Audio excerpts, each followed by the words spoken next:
Teie haldusalas juhtus just äsja skandaal, tähendab, et ID-identiteediga ja meie kõige turvatumas alas ehk tähendab meie põhiseaduslik õigus nagu oma identiteedi kaitstusele ja isikuandmete kaitstusele sai väga hullu paugu, sellepärast et ID-kaarte tehti järele ja tehti neid päris kõvasti järele.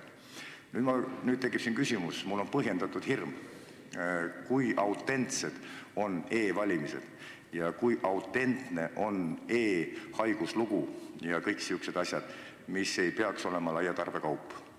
Aitäh teile! Aitäh! Ilmselt te viitasite praegu eile avalikustatud menetlusele, kus Politsei- ja Piirivalveameti valitsemisalas ametnikud on tegelenud niisuguse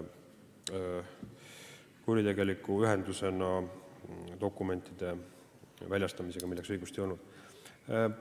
No ma seda ei kannaks nüüd üle nii-öelda kogu ühiskonna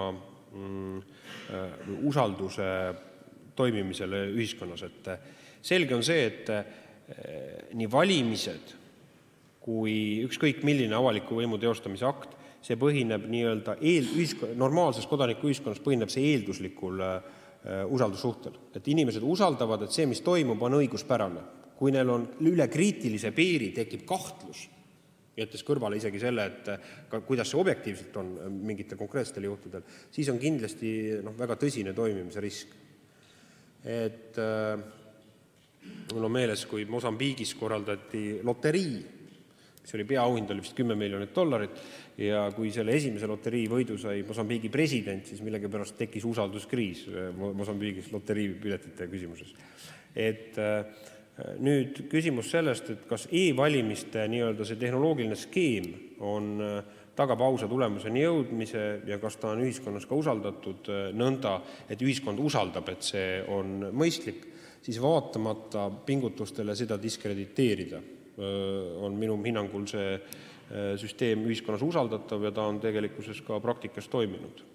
Et küsimus selles, et kas on võimalik mingis süsteemis võltsimine, kus on inimesed tegutsevad kõikides süsteemides, mis puudutab, mida rohkem on inimkomponenti, seda suurem on ka inimtegurist tingitud riskid. See on universaalne loogiline.